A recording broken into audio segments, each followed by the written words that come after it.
Bus ஸ்டாப்பில் நின்றுட்டு இருந்த அந்த பெரியவர்கிட்ட ஒரு இளைஞர் போயிட்டு, சார் டைம் என்ன சார் அதுன்னு கேட்டிருக்காரு. அதுக்கு பெரியவர் திரும்பி பார்த்துட்டு, சொல்ல முடியாது அப்படின்னாராம்.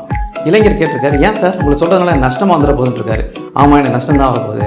எப்படி சார் உங்களுக்கு நஷ்டம் வரும்? இன்றைக்கி நான் டைம் சொன்னாலும் நாளைக்கு என்கிட்ட வந்து நீ டைம் கேட்கலாம் அப்படின்னாரு. இளைஞர், வாய்ப்பு இருக்குது சார். இப்படி நம்ம கேட்டுட்டு இருந்தோம்னா நமக்குள்ளே ஒரு பழக்கம் ஏற்பட்டுரும்.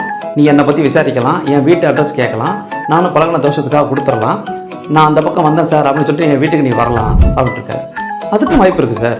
நீ வந்திருக்க அப்படிங்கிறதுக்காக உனக்கு நான் உபசரிக்கிறதுக்கு காஃபி போட்டு கொடுக்கலாம். என்னோட உபசரிப்பு பிடிச்சி போயிட்டு நீ மறுபடியும் என் வீட்டுக்கு வரலாம். அப்போ காஃபி நல்லா இருக்குது சார், யார் சார் போட்டது நீ கேட்கலாம். அப்போ என்னோட அழகான பொண்ணை உனக்கு நான் இன்ட்ரடியூஸ் பண்ணி வைப்பேன், நீ அவளை பார்த்து சிரிப்ப அப்படின்ட்டு இருக்காரு. சரி சார், அப்புறம் அப்படின்ட்டு இருக்காரு. என்ன அப்புறம் என் பொண்ணை பார்க்கறது நீ அடிக்கடி வரலாம், நீ வரணுங்கிறதுக்காக என் பொண்ணு காத்துட்டு இருக்கலாம், நீங்கள் 2 பேரும் காதலிக்க ஆரம்பிக்கலாம், எனக்கு தெரியாமல் தனியாக ஊர் சுற்ற ஆரம்பிக்கலாம், ஒரு டயத்தில் 2 பேரும் நேராக வந்து நாங்கள் கல்யாணம் பண்ணிக்க ஆசைப்பட்றோம் அப்படின்னு சொல்லிட்டு என்கிட்டே சம்மதம் கேட்கலாம் அப்படின்ட்டு இருக்காரு. சரி சார், அதுக்கும் நான் டைம் என்னன்னு கேட்டதுக்கு என்ன சார் சம்மந்தம் அப்படின்ட்டு இருக்காரு. ஒரு வாட்சு கூட இல்லாதவங்ககிட்ட எப்படி நான் பொண்ணை கல்யாணம் பண்ணி கொடுக்குறது? நல்லா கல்யாணம் பண்ணி கொடுக்க முடியாது போ அப்படின்ட்டாரான். நகைச்சுவைக்காக அந்த கதையை சொன்னாலும் நாம் ஒரு விஷயத்தை செய்கிறோம் அப்படின்னா அதை பற்றி யோசிக்கலாம்.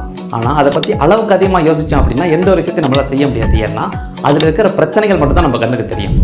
அதே நேரத்தில் பிரச்சனைகளோட சேர்த்து அதை தீர்க்கறதுக்கான தீர்வுகளையும் நம்ம யோசிக்க தொடங்கிட்டோம் அப்படின்னா நாம் அடுத்த கட்டத்துக்கு போகிறத யாராலையும் தடுக்க முடியாது. கவனித்தீரா? எதை மன்னா?